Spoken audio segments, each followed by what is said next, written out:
ഇന്ന് നിങ്ങളുമായിട്ട് ഷെയർ ചെയ്യുന്ന ടോപ്പിക്ക് എന്ന് ഉദ്ദേശിക്കുന്നത് എന്താണെന്ന് വെച്ചാൽ യൂട്യൂബിനെ കുറിച്ചിട്ട് തന്നെയാണ് കേട്ടോ. ഇപ്പോൾ ഒരുപാട് കാര്യങ്ങൾ വരുന്നുണ്ട്. എന്താണെന്ന് വെച്ചാൽ AI കുറിച്ച്, ആർട്ടിഫിഷ്യൽ ഇൻ്റലിജൻസിനെ കുറിച്ചിട്ട് ഒരുപാട് കാര്യങ്ങൾ പറയുന്നുണ്ട്. അതായത് ഒരുപാട് പേരുടെ ഇപ്പോൾ യന്ത്രവൽക്കരണം വന്നതുകൊണ്ട് ഒരുപാട് പേരുടെ ജോലി നഷ്ടപ്പെടുന്നു പറയുന്നത് പോലെയാണ് കേട്ടോ.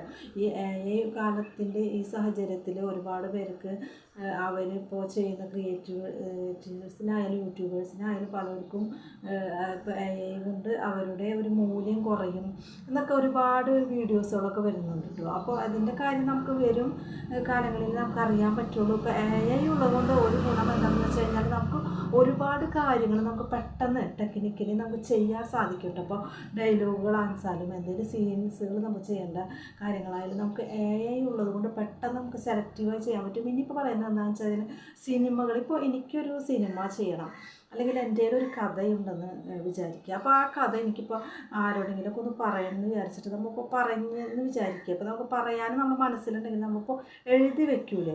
അപ്പോൾ എഴുതിയതിന് ശേഷം ഇപ്പോൾ നമുക്ക് ആ കഥ ആരോടെങ്കിലുമൊക്കെ ഒന്ന് പറയുന്നുണ്ടെങ്കിൽ നമുക്ക് ഈ മൊബൈലിൽ തന്നെ ഒരു AI ഉണ്ട്. ആ AIയോട് നമ്മൾ പറഞ്ഞു കഴിഞ്ഞാൽ അങ്ങനെ സിസ്റ്റം വരാൻ പോകുന്നതാണ് പറയുന്നത്. അപ്പോൾ ആ AIയോട് പറഞ്ഞു കഴിഞ്ഞാൽ ആ ഒരു നിമിഷം തന്നെ നമുക്കതൊരു സിനിമയായിട്ട് ഇങ്ങോട്ട് തിരിച്ച് നമ്മളിലേക്ക് എത്തിച്ചേരും. അതായത് നമ്മൾ മനസ്സിൽ എങ്ങനെയാണോ ഒരു പിക്ചർ, നമ്മളൊരു കഥ പറഞ്ഞിട്ട് അതിൻ്റെ ക്ലൈമാക്സ് ഒക്കെ എങ്ങനെയാണോ എത്തേണ്ടത്, കഥ എങ്ങനെയാണോ മുഴുവനാക്കേണ്ടത്, അത് നമ്മൾ മനസ്സിൽ പറയുക. നമ്മൾ എന്തെങ്കിലുമൊക്കെ എഴുതുകയൊക്കെ ചെയ്യുന്നത് അത് നമ്മൾ AIയോട് പറയും. അപ്പോൾ അതൊരു സിനിമയായിട്ട് നമുക്ക് തിരിച്ചു കിട്ടുമെന്ന് ആലോചിച്ച് നോക്കിയല്ലേ എത്ര വേഗത്തിലാണ് കാര്യങ്ങൾ നടക്കുന്നത്. അതായത് നമ്മളൊരു ടെലിഫിലിമൊക്കെ എടുക്കണമെങ്കിലൊക്കെ ആലോചിച്ച് നോക്കൂ. ഓരോ ഭാഗങ്ങളും ഓരോരുത്തരൊക്കെ അഭിനയിക്കുന്ന സീനുകളൊക്കെ ഇല്ലേ. ഇതിപ്പോൾ ഇനി അങ്ങനെയൊന്നും വേണ്ടെന്നാണ് പറയുന്നത്. അതൊക്കെ AI നമുക്ക് സിനിമ പോലെ ആക്കി തരുന്നു. അപ്പോൾ എത്ര ടെക്നോളജി വളർന്നുകൊണ്ടിരിക്കുകയാണ്. അപ്പോൾ അതുകൊണ്ട് ഇപ്പോൾ സിനിമ ലോകത്തുള്ളവർക്കും ഇപ്പോൾ സിനിമ ആർക്ക് വേണമെങ്കിലും സിനിമ എടുക്കാനുള്ളൊരു സിറ്റുവേഷനൊക്കെ ഇവിടെ ഉണ്ട് കേട്ടോ. അപ്പോൾ നമ്മൾക്ക് എല്ലാവർക്കും ജീവിതത്തിൽ ഓരോരോ കഥകളുണ്ട്. ഇപ്പോൾ ഓരോ വ്യക്തികളെയും നമ്മൾ പരിചയപ്പെടുമ്പോഴും എൻ്റെ അനുഭവമാണ് ഞാൻ പറയുന്നത്. ഓരോ വ്യക്തികളെയും നമ്മൾ പരിചയപ്പെടുമ്പോൾ അവരൊക്കെ പറയും എൻ്റെ കഥ ഒരു സിനിമയാക്കിയാലൊന്നും പോരാ, അതിൽ കൂടുതലുണ്ട് എനിക്കൊരു കഥ എന്ന്.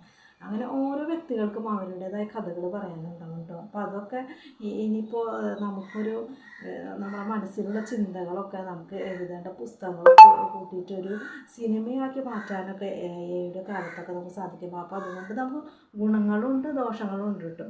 അപ്പോൾ നമുക്ക് ഗുണങ്ങൾ ഒരുപാടുണ്ട്. നമുക്ക് പെട്ടെന്ന് നമ്മളെ പിക്ചറൊക്കെ എഡിറ്റ് ചെയ്തിട്ട് നമുക്ക് നല്ല രീതിയിലൊക്കെ ആക്കാൻ പറ്റും. ഇപ്പോൾ കറുത്തവരെ വെളുത്തവരും വെളുത്തവരെ കറുത്തവരും പല മോഡൽസുകളും പല തരത്തിലുള്ള ഡ്രസ്സുകളൊക്കെ ഇട്ടിട്ടുള്ള ട്രെൻഡിങ് ആയിട്ടുള്ള ഇപ്പോൾ ഓരോ AI കാണിക്കുന്നില്ലേ. ഇപ്പോൾ സാരി ഉടുത്തിട്ടുള്ള പല മോഡൽ ഡ്രസ്സുകൾ, പിന്നെ വിവാഹ ഡ്രസ്സുകൾ ഇടുന്നത്. അപ്പോൾ ഒരു വിവാഹം കഴിക്കുന്നതിന് മുന്നേ തന്നെ ഒരു പെൺകുട്ടിക്ക് തൻ്റെ വിവാഹത്തിന് ഏത് ഡ്രസ്സ് ഇടുമ്പോഴാണ് കൂടുതൽ ഭംഗിയെന്ന് കാണിക്കാൻ, ഏത് ആഭരണം ഇടുമ്പോഴാണ് കൂടുതൽ ഭംഗി വരുന്നത്, ഏത് സ്റ്റേജാണ് വേണ്ടത്, ഇങ്ങനെ ഒരുപാട് മോഡൽസുകൾ നമ്മൾ അവിടെ നിന്ന് തന്നെ പെർഫോമൻസ് ചെയ്യുന്നതൊക്കെ നമുക്ക് AI കാണിച്ചു തരും. അത്ര പുരോഗമിച്ചിരിക്കുകയാണ്. അപ്പോൾ അതുപോലെ തന്നെയാണ് ഓരോ കാര്യങ്ങൾ. അതിൻ്റെ ദോഷങ്ങളുണ്ട് കേട്ടോ. ദോഷങ്ങൾ എന്ന് പറഞ്ഞു വരുന്നത് എന്താണെന്ന് വെച്ച് കഴിഞ്ഞാൽ ഇപ്പോൾ നമ്മളെ പിക്ചർ നമ്മൾ AIക്ക് അയച്ചു കൊടുത്തിട്ടാണ് നമ്മൾ പറയുന്ന പോലെ അവർ നമുക്ക് എഡിറ്റ് ചെയ്ത് തന്നത്. അപ്പോൾ ആ എഡിറ്റ് ചെയ്ത് തരുമ്പോൾ ഇപ്പോൾ വേറൊരാൾ നമ്മളെ ഈ പിക്ചർ എടുത്തിട്ട് അവർ ഫേക്കായിട്ട് യൂസ് ചെയ്താൽ നമുക്ക് അതുകൊണ്ടൊരു ദോഷമുണ്ട് അങ്ങനെയും പറയുന്നുണ്ട് കേട്ടോ. അതൊക്കെ നമുക്കിനി വഴിയേ മനസ്സിലാവുള്ളൂ. പിന്നെ വേറൊരു കാര്യം എനിക്ക് പറയാനുള്ളത് എന്താണെന്ന് വെച്ച് കഴിഞ്ഞാൽ നമ്മൾക്കുണ്ടല്ലോ, ഇപ്പം നമ്മൾക്കെന്നല്ല ആദ്യം ഈ കുട്ടിക്കാലത്തുണ്ടല്ലോ കുട്ടികൾക്ക്, എനിക്കുള്ളൊരു സംശയമായിരുന്നു കേട്ടോ. നമ്മൾ സിനിമയിലൊക്കെ കാണുന്ന ഈ സിനിമാ നടന്മാരില്ലേ, ഇപ്പോൾ മമ്മൂട്ടിയായാലും മോഹൻലാലായാലും അങ്ങനെ സിനിമാ നടന്മാരൊക്കെ എൻ്റെ കുട്ടിക്കാലത്തൊക്കെ ഞാൻ വിചാരിച്ചിരുന്നത് അവരൊന്നും മനുഷ്യരല്ല. അതായത് അവരൊക്കെ നമ്മളെപ്പോലുള്ള ആൾക്കാരൊന്നല്ല. അവർ വേറെ ഏതോ ഒരു സ്ഥലത്ത് ജനിച്ച് വേറെ ഏതോ ഒരു ജീവികളാണെന്നൊക്കെ അങ്ങനത്തെ ഒരു മൈൻഡായിരുന്നു കേട്ടോ. കാരണം നമ്മൾ സ്ക്രീനിലൂടെയാണ് അവരെ കാണുന്നത്. നമ്മൾക്ക് ചെയ്യാൻ പറ്റാത്ത കാര്യങ്ങളാണ് അവർ ചെയ്യുന്നത്. അവർ സ്ക്രീനിലൂടെ അഭിനയിക്കുന്നു, പാടുന്നു, പല പല ആക്ടിങ്ങുകളൊക്കെ ചെയ്യുമ്പോൾ അത്ഭുതമാണ്. ഇവരൊക്കെ മനുഷ്യരാണോ? ഇവരാണ് ഇങ്ങനെ ചെയ്യുന്നത്. ഇപ്പോഴുള്ള കുട്ടികൾക്ക് കുറച്ചും കൂടി മുതിരുമ്പോൾ അവർക്ക് ഒരു 10-12 വയസ്സൊക്കെ എത്തുമ്പോൾ അവർക്ക് പെട്ടെന്ന് തന്നെ ഇങ്ങനെയുള്ള സംശയങ്ങളൊക്കെ മാറ്റി കിട്ടും. കാരണം എന്താ വെച്ചാൽ അവരും അഭിനയിക്കുകയല്ലേ. ഇപ്പോൾ അവർക്കും അഭിനയിക്കാനുള്ള ചാൻസ് ഉണ്ട്. ഇപ്പോൾ ഈ യൂട്യൂബിലാണ്, ഫേസ്ബുക്കിലും ഇൻസ്റ്റയിലൊക്കെ ക്യാമറ ഓണാക്കി ഇതുപോലെ എഡിറ്റ് ചെയ്ത് പല പല അഭിനയങ്ങൾ അവർക്കും നടത്താൻ പറ്റും. അപ്പോൾ അവർക്കും മനസ്സിൽ ഉള്ള സംശയങ്ങളൊക്കെ അവർക്ക് പെട്ടെന്ന് മാറ്റിയെടുക്കാൻ സാധിക്കും. പക്ഷേ നമ്മളുടെ കുട്ടിക്കാലത്തൊന്നും അങ്ങനെയല്ലായിരുന്നത്. എനിക്കുള്ള സംശയമായിരുന്നു കേട്ടോ. എനിക്ക് വളരെ അത്ഭുതം. ഞാൻ വിചാരിച്ചതെന്ന് വെച്ചാൽ അതുപോലെ ഇംഗ്ലീഷുകാരൊക്കെ കാണുമ്പോൾ അവരൊന്നും നമ്മളെപ്പോലെയല്ല. അവരൊക്കെ വേറെ ഏതോ സ്ഥലങ്ങളിലൊക്കെ ജനിച്ചിട്ടുള്ളവരാണ്. അവരൊന്നും മനുഷ്യരായിരിക്കില്ല എന്നൊക്കെയാണ് വിചാരിച്ചത്. അവരെന്തോ ഒരു പ്രത്യേകതയുള്ള ആൾക്കാരൊക്കെയാണ്, എന്തോ ശക്തിയുള്ളവരാണെന്നൊക്കെ ഉണ്ട് വിചാരിച്ചിരുന്നത്. പിന്നീട് നമ്മളീ പോയപ്പോൾ നമ്മൾക്ക് മനസ്സിലായി ഈ സ്ക്രീനും ഈ ഷൂട്ടിങ് ചെയ്യലും. ഇപ്പോൾ ഞാൻ തന്നെ ക്യാമറേൻ്റെ മുന്നിൽ ഇരുന്ന് സംസാരിക്കുമ്പോൾ എനിക്ക് തന്നെ അത്ഭുതമാണ് ഇങ്ങനെയൊക്കെ സംസാരിക്കാനും.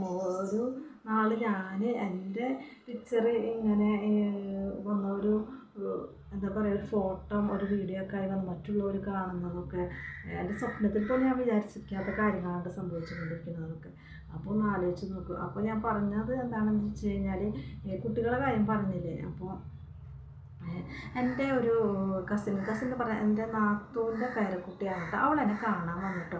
അവളുടെ പേര് ഇൻഷ എന്നാണ്. ഞാൻ എന്താണ് അവളെക്കുറിച്ച് പറയാൻ കാരണം എന്തെന്ന് വെച്ച് കഴിഞ്ഞാൽ, ഞാനും അവളുമായിട്ട് കുറച്ച് യാത്രകളൊക്കെ ചെയ്ത സമയത്തുണ്ടല്ലോ, അവൾ എൻ്റെ ഫോൺ നോക്കിയിട്ട്, അതായത് എന്നെ സബ്സ്ക്രൈബ് ചെയ്തിട്ടുണ്ട് കേട്ടോ അവൾ. അപ്പോൾ എൻ്റെ വീഡിയോസും എൻ്റെ ഷോർട്സുകളൊക്കെ കണ്ട് അവൾ ഇങ്ങനെ ഇടയ്ക്കിടയ്ക്ക് അതിങ്ങനെ കണ്ടുകൊണ്ടിരിക്കുന്നുണ്ട്.